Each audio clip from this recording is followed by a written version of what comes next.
بسم اللہ الرحمن الرحیم۔ گمنام ایرو کے معزز ناظرین، السلام علیکم۔ آئیے چلتے ہیں کہانی کی طرف۔ اس کا دل نہیں لگا، نہ اسے روم کے نظارے لبھا سکے، نہ پیرس کے شب خانے، نہ مونٹی کارلو کے جوئے خانے، اور نہ ہانگ کانگ اور ٹوکیو کے کعبہ خانے۔ وہ فراریت پسند ہو گیا تھا۔ اس پر ایک وحشت سوار تھی جس میں اسے کچھ بھی اچھا نہیں لگتا تھا۔ رونق اور ہنگامے جو زندگی کی علامت ہیں اسے بیزار کرتے تھے، اور وہ کہتا تھا کہ چلو اور کہیں چلو۔ 3 مہینے بعد ہم لوٹ آئے۔ میں اس سے زیادہ کمال کا ساتھ نہیں دے سکتا تھا۔ اس کی بے مقصد اور بے سمت حرکت پذیری کا علاج صرف یہی ہو سکتا تھا کہ اس کی زندگی کی منزل کا تعین ہو جائے۔ ابھی وہ خود نہیں جانتا تھا کہ اسے کیا کرنا چاہیے۔ ہر مقصد کو سامنے رکھ کے وہ سوچتا تھا کہ اس سے کیا ہوگا، مجھے کیا ملے گا، کسی اور کو کیا ملے گا۔ یہ مایوسی کی کیفیت کا رد عمل تھا کہ وہ کچھ بھی کرنا نہیں چاہتا تھا، مگر کچھ کیے بغیر جینا بھی ایک مشکل کام تھا۔ 3 مہینے اس نے ایک چیریٹی ٹیبل یا رفاہی ادارے میں مفت کام کرتے گزارے۔ وہ تھار کے علاقے میں موبائل ڈسپینسری کے ساتھ پھرتا رہا اور مریضوں میں دوائیں تقسیم کرتا رہا۔ وہیں اس کے ذہن میں غریبوں کو عام بیماریوں کے لیے مفت علاج معالجے کی سہولت فراہم کرنے کا خیال آیا۔ ہاشمی صاحب اسے پہلے ہی ایک ٹرسٹ قائم کرنے کی تجویز دے چکے تھے، مگر وہ کسی قطعی فیصلے پر نہیں پہنچا تھا۔ وہ تھار کے صحرائی ماحول کی سختی نہ جھیل سکا اور بیمار ہوا تو لوٹ کے لاہور آ گیا۔ انہی دنوں تقدیر نے اس پر ایک اور وار کیا، لیکن یہ وار اس الیکٹرک شاک کی طرح کام کر گیا جو ذہنی مریضوں کو دورے کی کیفیت میں دیے جاتے ہیں۔ اگر اس کا اثر الٹا ہوتا تو شاید مس شبنم کو دوسروں کے لیے درس عبرت بنا دیتا۔ نہ جانے کیسے اور کہاں سے شبنم نے کمال کے ماضی کا سراغ لگا لیا۔ اس کے ہاتھ میں ڈوری کا ایک سرا آ گیا تو وہ اس کے سہارے چلتی ہوئی کراچی کے اس ادارے تک پہنچ گئی جہاں کمال کا نام لوارث بچوں کے ریکارڈ میں موجود تھا۔ اس ادارے کی ساکھ بہت اچھی تھی اور وہاں با اصول اور با ضمیر قسم کے ایماندار اور خدا ترس لوگ عبدالستار ایدھی کے مشن میں شریک تھے، لیکن 100% لوگ ایسے کہاں ملتے ہیں جن کو ورگلایا نہ جا سکے اور خریدا نہ جا سکے۔ شبنم چور دروازے تلاش کرنے اور ان سے محفوظ ترین ہثاروں کے راز چرانے کا فن جانتی تھی۔ اس نے معلوم کر لیا کہ کمال وہاں کب اور کیسے پہنچا تھا۔ اس نے سارے ثبوت اور سراغ حاصل کر لیے اور ایک دن میرے پاس پہنچ گئی۔ آخر تم مجھ سے نفرت کیوں کرتے ہو؟ اس نے آدھے گھنٹے تک خاصی معقول دوستانہ گفتگو کے بعد کہا۔ یہ تم نے کیسے فرض کر لیا؟ کسی دشمن نے کان بھرے ہیں تمہارے مس شبنم؟ میرے کانوں میں پہلے ہی بہت میل بھرا ہوا ہے، کوئی کچھ نہیں بھر سکتا۔ اگر تم نفرت نہیں کرتے تو پھر مان لو کہ محبت کرتے ہو۔ میں ہنس پڑا، یعنی نفرت نہ کرنے کا مطلب تمہارے نزدیک اور کچھ نہیں ہو سکتا۔ اس نے انگلیوں پر گنا۔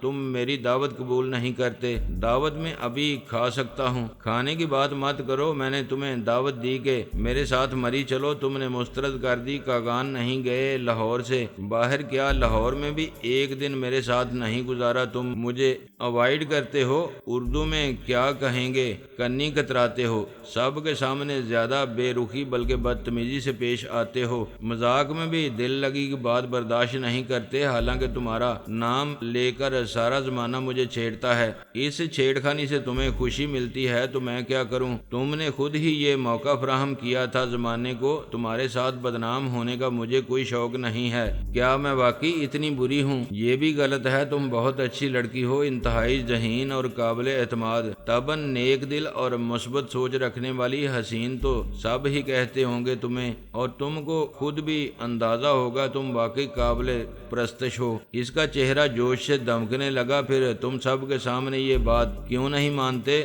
دور دور کیوں رہتے ہو؟ تم میرے بہت نزدیک ہو، میری بہت اچھی دوست ہو، تم جانتے ہو میں محبت کرتی ہوں تم سے، تم سب کو بتاتی پھرتی ہو۔ کیا یہ اچھی بات ہے؟ کیا سچ کا اظہار بری بات ہے؟ اس نے کہا۔ پھر میرا سچ بھی مانو، میں کسی اور کو چاہتا ہوں، وہ محبت تمہیں نہیں دے سکتا جو کسی اور کی امانت ہے۔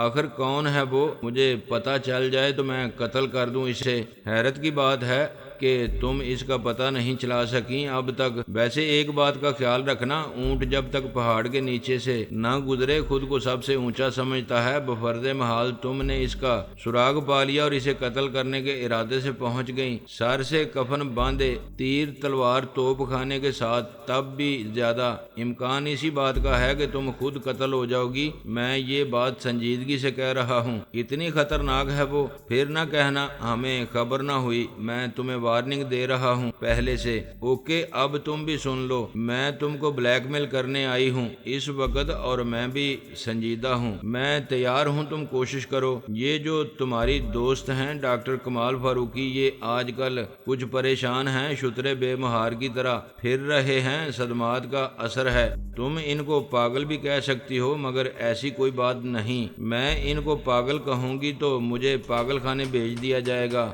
یہ میں اچھی طرح جانتی ہوں، مگر ایک اور بات ہے جو تم سنو گے تو یہی کہو گے کہ میں پاگل ہوں۔ یہ بات سنے بغیر بھی میں ایسا ہی سمجھتا ہوں۔ کیا جانتے ہو تم اپنے اس دوست کے بارے میں؟ وہ ڈاکٹر جمال کا بیٹا تھا، مسز جمال اس کی ماں تھیں۔ تمہاری زرد صحافت کی سنسنی خیز سرخی کیا کہتی ہے؟ پہلے تم بتاؤ کہ تمہارے دوست نے کبھی تمہیں کچھ بتایا؟ اس موضوع پر تم سے کوئی بات کی؟ میں نے نفی میں سر ہلایا، بغیر موضوع کے صرف تم بات کر سکتی ہو۔ اگر آج اسے حقیقت کا علم ہو جائے تو وہ کیا کرے گا؟ اس کا رد عمل کیا ہوگا؟ وہ حقیقت اور افسانے میں فرق کر سکتا ہے، تم جانتی ہو۔ اس کی زندگی میں 2 بار ایسے طوفان آ چکے ہیں جن سے خود زندگی کی بنیادیں تک تہس نہس ہو گئی تھیں، لیکن وہ زندہ ہے اور اس کا زندگی پر اعتماد بھی زندہ ہے۔ کیا واقعی اس نے اپنی محبت کو بلا دیا؟ شبنم نے پر ملامت اور افسوسناک لہجے میں کہا، بھائی یہ مرد ہوتے ہی بڑے کمینے ہیں، عورت ہوتی ہے وفا کی پتلی۔ کہو تو لکھ کے دے دوں؟ ڈاکٹر کمال فاروقی کو مرحوم ڈاکٹر جمال فاروقی اور ان کی بیگم نے گود لیا تھا۔ وہ جذبات سے عاری لہجے میں بولی، کراچی میں لاوارث بچوں کے ایک ادارے سے۔ میں نے کہا، اس اطلاع کا بہت شکریہ۔ اس وقت وہ کراچی میں تھے، 4 سال امراض قلب کے قومی ادارے سے وابستہ رہے تھے۔ یہ اسی زمانے کی بات ہے۔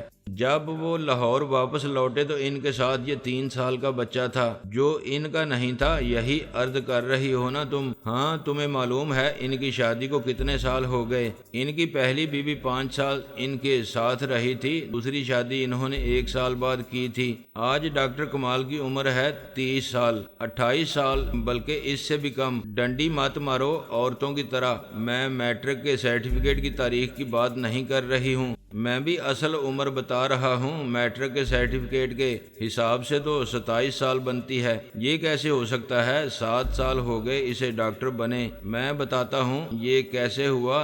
13 سال کی عمر میں اس نے میٹرک کیا سائنس کے ساتھ، 15 سال کی عمر میں اس نے FSc کیا، 20 سال کی عمر میں وہ ڈاکٹر تھا۔ کچھ فیل ہونے والے بھی 22 سال میں ڈاکٹر بن ہی جاتے ہیں، لیکن کمال تو عموماً پوزیشن لیتا رہا تھا۔ اوکے، 28 سال۔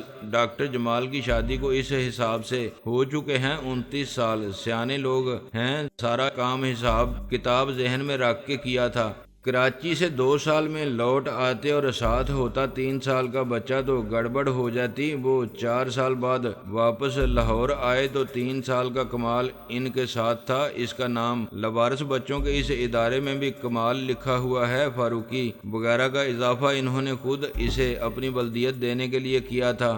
آپ بکواس فرماتی ہیں، کیا ثبوت ہے اس بات کا؟ اس نے چند فوٹو سٹیٹ کاغذات میرے سامنے رکھ دیے۔ یہ ملاحظہ فرمائیے، ایک اس رجسٹر کا صفحہ ہے جس پر کمال کا نام اور بلدیت کے خانے میں لکھا ہوا ہے نامعلوم عمر بھی اندازے سے 3 سال لکھی گئی ہے، بس 2-4 دن کا فرق ہوگا۔